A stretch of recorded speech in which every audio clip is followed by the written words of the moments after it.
You can buy the barrel, but you can't buy the patience it takes to know exactly when the whiskey is ready. My name is Norman Budzinski. I am 63 years old, and for the last 41 of those years, I was the master blender at Oak Haven Distillery. I started there when I was 22, fresh out of the Navy, with hands calloused from swabbing decks and a mind trained to see systems, not just parts. Oak Haven was not the legend then that it is now. It was a regional distillery with a good name and a better product, run by men who smelled of sour mash and whose handshakes could crush coal. They taught me everything. 2 days before the humiliation, I was in Rickhouse 7. The air in there is thick enough to drink. It's a holy place, a library of sleeping giants. 40,000 barrels of our finest stock, some of it laid down before the turn of the century. I ran my hand over a barrel of 25-year-old bourbon destined for our founder's reserve. The wood was cool and smooth. I could feel the faint vibrations of the whiskey aging inside, a slow, quiet miracle. This was my life's work, not in a file, not on a server, but right here, breathing in the dark. Then came the meeting. The invitation was an email, calendar speak for a summons. Synergy and forward pathing session. I knew what it was. If you love stories about underdogs who refuse to stay down, and the sweet justice that comes when experience meets arrogance, hit that like button and subscribe right now. Taylor Harrington Brooks did not look up when I entered his office. The space had been the founder's, all dark wood and leather.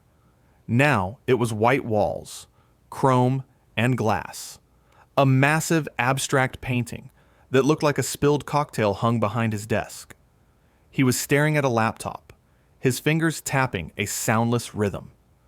He was 26. He smelled of money and something faintly floral, a cologne that cost more than my first car. His suit was a soft gray material I'd learn later was Loro Piana, tailored so perfectly it looked less like clothing and more like a second skin. On the wall behind him, his Cornell MBA was framed in wood, so dark it looked black. It was the newest thing in the room. Norm, he said, the name coming out of his mouth like a piece of lint he was trying to dislodge. He finally looked at me.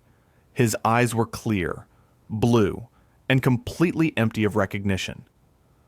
For the 41 years of my life, I had poured into the foundation he now stood upon. Have a seat. I remained standing. My 1983 Ford F-100, parked in the employee lot, had more character in its rusted fender than this entire room. He gestured to a chair that looked like a chrome skeleton. We're moving into a new paradigm here at Oak Haven, Norm. A data-driven future. We need to optimize our blending processes, leveraging analytics to achieve predictable, scalable outcomes. He spoke from a script. Not a physical one, but one he had memorized in a lecture hall in Ithaca, New York. It was a language I did not speak. My process is predictable, I said. It predicts good whiskey. A flicker of annoyance crossed his face. He wanted compliance, not conversation. Your process is intuitive, he countered, the word tasting like an insult. It's anecdotal. It's legacy. We have algorithms now that can analyze the chemical compounds, the char levels, the atmospheric conditions. We can model the aging process with 99.7% accuracy. We can't build a global brand on one man's feelings. I thought of the thousands of barrels I knew by heart. The way the whiskey from the top floors of Rickhouse 4 matured faster in the summer heat, giving it a spicy, aggressive character. The way the barrels near the damp north wall of Rickhouse 2 developed a smoother, almost buttery note. These were not feelings. They were facts, learned over 4 decades of walking those floors, tasting, smelling, and listening. That's your choice, I said. A dead calm settled over me. There was no anger. There was no sadness. It was the cold clarity that comes when you see the end of a thing and accept it completely. It is, he said, leaning back, the picture of magnanimous authority. And unfortunately, your role, as it currently exists, is being made redundant in this new structure. We're realigning our human capital. Human capital. That's what I was. A line item to be realigned. We appreciate your many years of service, he continued, his eyes already drifting back to his laptop screen. HR has a severance package for you. It's quite generous. He gestured vaguely toward the door. Your time here is over, Norm. We need people who are agile. I looked at his hands. They were soft, manicured. They had never wrestled a leaky barrel into place at 3 a.m. or sifted through 1,000 pounds of suspect grain to find the source of a mold. They'd never held anything heavier than a latte. I understand, I said. I turned and walked out. I didn't take the severance packet from the nervous woman in HR. I didn't need to read it. I walked to my locker, the same one I'd had since 1982. I took out my worn leather jacket, a photo of my wife, and a silver flask my own mentor had given me upon his retirement. I left the company phone on the shelf. I took my keycard from my wallet, looked at it for a long moment, and dropped it into the suggestion box by the door. As I walked across the parking lot, the smell of my old Ford F-100, a mix of gasoline, old vinyl, and the faint sweet scent of charred oak that clung to my clothes, was the most honest thing I'd experienced all day. He had the MBA on the wall, but he didn't have the keys to the castle. I did. He just didn't know it yet. Back in 1998, the distillery had a brush with the feds. The Alcohol and Tobacco Tax and Trade Bureau, the TTB, are not people you trifle with. They are the keepers of the rules, and their rules are written in stone and backed by the full weight of the United States government. Our paperwork was a mess. The previous owner, a good man, but not a detail-oriented one, had let things slide. We were facing fines that would have crippled us, potentially even the loss of our license. Our lawyer at the time was a man named Elias Vance. He was old, sharp as a shard of glass, and knew federal code the way I knew whiskey. He and I spent 3 weeks buried in documents, cross-referencing inventory logs with tax filings and withdrawal forms. We cleaned it all up. We saved the company. On the last day, after the TTB agents had left, satisfied and placated, Elias sat me down in this same office. It still had the founder's desk back then. He poured 2 glasses of a 21-year-old rye that hadn't even been bottled yet. Norm, he said, his voice raspy, you hold this place together. You're the institutional memory. But memory isn't an asset on a balance sheet. You need to protect it. You need to protect yourself. He slid a form across the desk. TB form 5110.11. Application for a bonded warehouse. What's this? I asked. It's a key, he said. Rickhouse 7. It holds all the premium stock, the irreplaceable stuff. The company holds the bond on it, of course, but the TTB also allows for a designated bonded warehouse blender to be certified for a specific facility. A person, not a title, not an employee ID, a specific, named individual who is federally authorized to oversee and sign off on any and all withdrawals of spirits from that bonded warehouse for blending purposes. I looked at him. You want me to file this? I want you, Elias said, pointing a bony finger at me, to be the only person on this planet with that specific certification for that specific building. The company will forget about it in a year. It'll just be a piece of paper in a file in a government office in Washington, D.C. But one day, some suit who thinks he knows better might come along.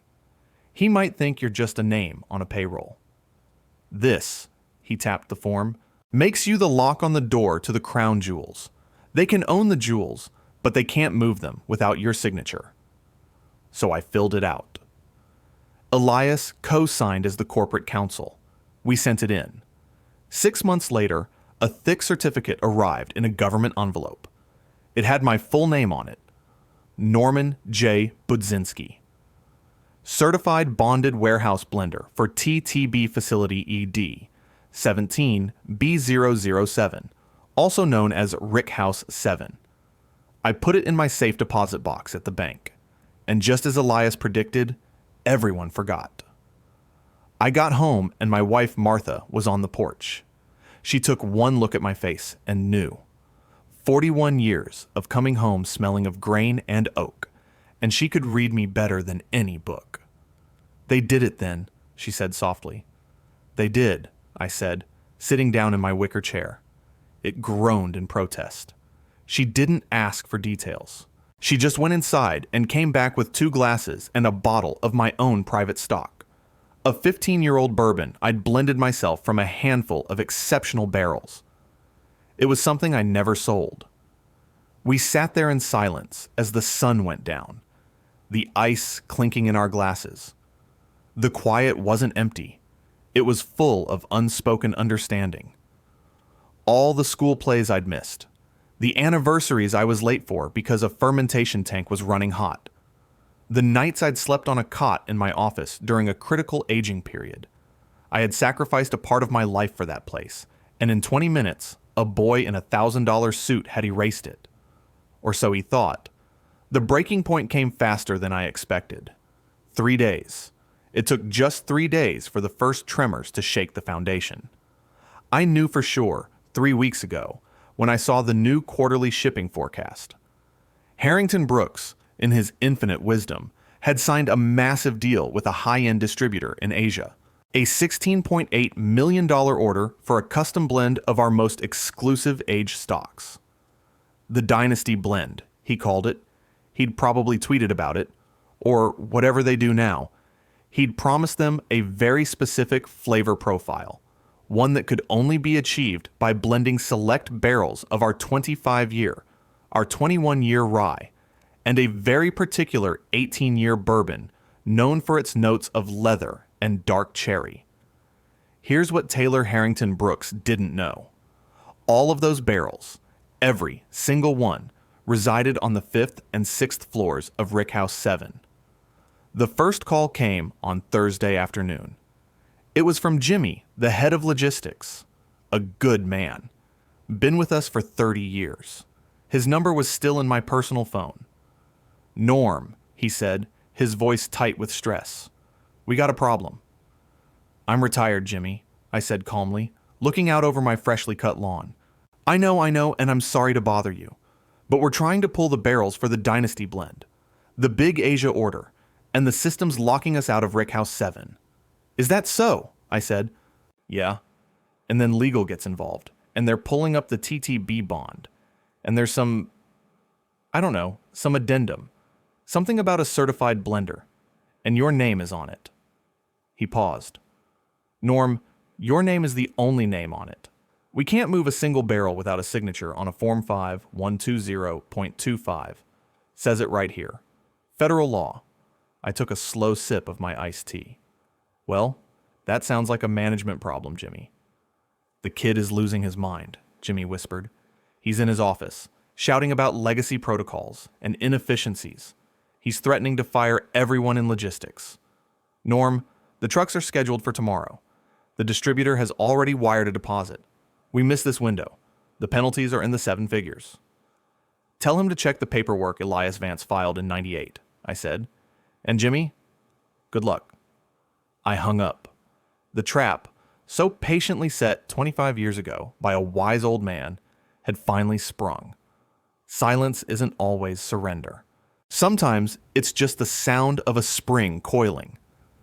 That same evening, the calls started coming to my house. Blocked numbers. I didn't answer. Martha would pick up the landline, listen for a moment, and say, "I'm sorry, he's not available," before hanging up. Around 9 o'clock, a car I didn't recognize pulled into my driveway. A late model black Chevy Suburban with tinted windows. One of the company cars. A man in a suit I didn't recognize got out. He looked like a lawyer. He walked up to my porch. I didn't get up. "Mr. Budzinski?" he asked. He was young, but not as young as Taylor. He had the strained look of someone delivering a message he didn't believe in. "That's me," I said. "I'm from the company's legal department. We have a time-sensitive issue regarding a shipment, and it appears your signature is required on some federal documents." "I'm no longer an employee of the company," I stated. "We understand that. However, this certification seems to be tied to you personally. It's a matter of some urgency. Mr. Harrington Brooks has authorized me to offer you a consulting fee of $5,000 to come in and sign the necessary forms." $5,000. The price of his panic. It was insulting. "The answer is no," I said. His face tightened. "Mr. Budzinski, this shipment is worth nearly $17 million. Your refusal to cooperate could be seen as tortious interference." I almost laughed. "Son, I'm sitting on my own porch. I'm not interfering with anything. I'm just not cooperating. There's a difference. You want to talk tortious interference? Let's talk about the 41 years of my life I gave that company. Now, this is private property. You can see your way out." He stood there for a moment, his jaw working. The suit couldn't hide the fact that he was just a messenger boy, completely out of his depth. He turned without another word, got in his truck, and drove away. What he hadn't realized was that he wasn't negotiating with an ex-employee. He was negotiating with the man who held the only key to the most valuable asset the company owned, and the price was about to go up. The next morning was Friday, the day the trucks were supposed to be loaded. I imagined the scene at the distillery. The drivers waiting, their meters running, the logistics team helpless, the phones ringing off the hook from the Asian distributor, wondering where their multi-million-dollar order was. And in the middle of it all, a 26-year-old in a Loro Piana suit, his data-driven paradigm crashing into the immovable object of federal law. His algorithms couldn't produce my signature. His analytics couldn't bypass a piece of paper filed in a government office a quarter century ago. He was learning the difference between authority and control. He had the title, the office, the authority to fire me. But I had the control. My name on that certificate was the ultimate control. I spent the morning in my workshop, restoring an old John Deere carburetor. My hands, which Taylor had silently mocked for their roughness, knew exactly how to seat the gaskets, how to adjust the float, how to bring an old, tired engine back to life. It was methodical work, honest work. Around noon, my phone rang. It was Taylor's number. I recognized it from the one time he'd called me down to his office for that synergy session. I let it ring. It went to voicemail. A minute later, it rang again. I let it go again. On the third try, I wiped my hands on a rag and answered. "Budzinski," I said. There was a pause. "Norm," he said. His voice was different. The arrogant, dismissive edge was gone. It was replaced by a thin, brittle strain. "We need you to come in." "I don't work for you anymore, Taylor," I said, keeping my voice level and calm. "This isn't about that. This is about the TTB certification. For Rickhouse 7, you have to sign the withdrawal forms." The words, "you have to," were a ghost of his former authority, but they had no power now. "No, I don't," I replied. "That certification is a personal license granted to me, Norman J. Budzinski, by the federal government. It is not corporate property. It does not transfer with employment. I have no legal obligation to sign anything." I could hear him breathing on the other end of the line, a sharp, frustrated sound. "This is insane. This is a 100-year-old company. We have a $17 million shipment on the line. The board is involved. That meant the investors, the real owners, were now aware that the golden child they'd put in charge had driven the whole operation into a ditch. "Sounds like a problem," I said. "Listen," he said, his voice dropping, trying a different tactic. "What do you want? Name your price. We'll pay you. 10,000? 20? Just come in, sign the papers, and you can go." This was the moment, the culmination of 41 years of loyalty and a single act of foresight. The quiet satisfaction was immense, a slow-burning warmth like good whiskey. It wasn't about the money. It was about the recognition. It was about the value that couldn't be quantified by his spreadsheets. I leaned back against my workbench. The smell of oil and metal was clean and real. "It's not that simple, Taylor," I said. "You didn't just fire an employee. You tried to erase a lifetime of work because you thought it was legacy. You dismissed knowledge you couldn't be bothered to understand. You have a systemic problem, and I am the solution. But the solution has terms." "What terms?" he asked, the desperation now naked in his voice. "Whatever they are, we'll meet them." "First," I said, my voice as cold and clear as a winter morning, "I don't talk to you. I talk to the board. Directly. They're on a conference call right now. They can hear you. I've got you on speaker." Perfect. He had just admitted his complete loss of control in front of the very people he was trying to impress. The boy had been sent to the principal's office and had to call the man he expelled for help. "Good," I said. "Then they can hear this clearly. I am willing to come back and ensure the smooth operation of the blending program, including the immediate signing of all necessary TTB documents for Rick House 7. There was a silence on the other end. I let it hang in the air. "Here are my terms. They are not negotiable. First, I want 5% equity in the Oak Haven Distillery Holding Company, vested immediately." I heard a sharp intake of breath. It might have been Taylor. It might have been one of the board members. 5% of a company worth hundreds of millions was a fortune. Second, the immediate termination of Taylor Harrington Brooks for gross mismanagement and jeopardizing the company's assets and reputation. I want him escorted off the property before I set foot on it. The silence that followed this was profound. I could picture the scene. Taylor, pale and frozen, in his glass box of an office. The disembodied voices of the board members on the speakerphone, realizing the full extent of the disaster. "And third," I continued, twisting the knife just a little, "the next premium bottling, the one after this dynasty blend, will be my own selection, and it will bear my name on the label. The Budzinski batch. That's the deal." A new voice came over the speaker, older, with a gravelly authority that Taylor's had always lacked. "Mr. Budzinski, this is Arthur Sterling. I'm the chairman of the board. Are you absolutely firm on these terms?" "I am, Mr. Sterling," I said. "You have until 5 o'clock today to accept. At 5:01, my price goes up, and I will no longer be interested in equity. I will be interested in helping your competitors understand the precise chemical composition of your flagship products. Your boy is very proud of his data, after all. I'm sure it's all on a server somewhere. Good day." I hung up the phone. I placed it on the workbench, picked up my screwdriver, and went back to the carburetor. My hand was perfectly steady. The call came at 4:15 p.m. It was Arthur Sterling. "Norm," he said, the use of my first name a calculated signal of concession.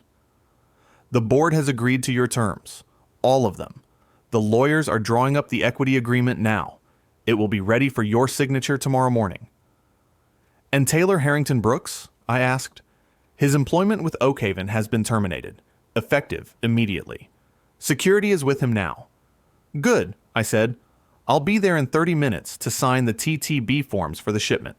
Have them waiting for me in my old office." "It's your office again, Norm," Sterling said. "Welcome back." I didn't say thank you. I just hung up. I went inside, washed my hands, and put on a clean shirt. I didn't change out of my work jeans. Martha was standing in the kitchen doorway. She had a small, proud smile on her face. "You're going in?" she asked. "I am," I said. "Give 'em hell, Norm," she said. "I think I already did," I replied, and for the first time in days, I smiled back. Driving back to the distillery in my F-100 was different. I wasn't an employee returning with his tail between his legs. I was an owner, a partner, returning to claim what was mine. As I pulled into the main gate, the security guard, a man named Hank, who had been there for 15 years, stepped out of his booth. He had a new key card in his hand He just nodded at me, a deep and knowing respect in his eyes, and handed it through my window. "Good to have you back, Mr. Budzinski," he said. I saw it as I drove toward the main building. Taylor Harrington Brooks, standing by the curb, holding a small cardboard box of personal effects. His Loro Piana suit looked wrinkled. A security guard stood a few feet away, impassive. Taylor looked up as my old, rumbling Ford truck approached. Our eyes met for a second.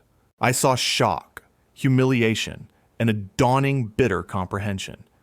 He had tried to cut out the dead weight, and in doing so, had severed the artery. I just kept driving. I walked into the main building. The atmosphere was electric. People stopped what they were doing. They didn't cheer, but a wave of relief and quiet vindication seemed to follow me down the hall. Jimmy from logistics saw me, broke into a wide grin, and gave me a thumbs up. My old office was exactly as I had left it, but someone had dusted. On the desk was a single manila envelope. Inside was TTB Form 5, 120.25, application for withdrawal of spirits, and a silver pen, the same model my mentor, Elias, used to favor. A message from Sterling. I sat down in my chair. It felt right. I picked up the pen, reviewed the barrel numbers and volumes. They were correct, of course. And then I signed my name. Norman J. Budzinski. The key had turned the lock. The shipment would go out. The company would be saved. 6 months later, I was standing on the bottling line. The first run of the Budzinski batch was making its way through the machinery. The label was simple, elegant, cream-colored stock with dark green lettering. My name was right there, under the Oakhaven logo. It wasn't a matter of ego. It was a mark of authenticity, a promise that what was inside the bottle was real, crafted with knowledge and patience, not by an algorithm. Arthur Sterling stood beside me. We had a new understanding. He was a numbers man, an investor, but he had learned a valuable lesson about the assets that don't appear on a spreadsheet. "It's a fine-looking bottle, Norm," he said. "It's what's inside that counts," I replied, picking one up from the line. The weight of it was satisfying. It was the physical manifestation of a lifetime's work. My life changed, but it also stayed the same. I was still the first one at the distillery most mornings. I still walked the rick houses, my hand on the barrels. But now I left at 5 o'clock. I was home for dinner with Martha every night. My son, who was now a grown man with kids of his own, started coming around more, bringing the grandkids to see the distillery. He'd been distant for years, tired of playing second fiddle to my job. Now he saw what I had been fighting for. It wasn't just a job, it was a legacy. And now it was partly his. I never saw Taylor Harrington Brooks again. I heard he took a job at some tech startup in California, something to do with optimizing digital synergy. I imagine he tells people about his brief, disastrous tenure in the whiskey business as a learning experience. A case study in dealing with legacy assets. He can call it whatever he wants. He learned a lesson that day, one they don't teach at Cornell. Authority is given, control is earned. And sometimes the most powerful man in the room isn't the one with the fancy suit or the MBA on the wall. It's the one with the old truck, the calloused hands, and his name on a forgotten piece of paper in a government file. It's the one who has the patience to know exactly when the whiskey is ready. Some things can't be optimized. They just have to be known. And that knowledge is the most valuable asset of all. Thanks for watching, and I'll see you in the next video. Hit that like button. Leave a comment. Subscribe to the channel.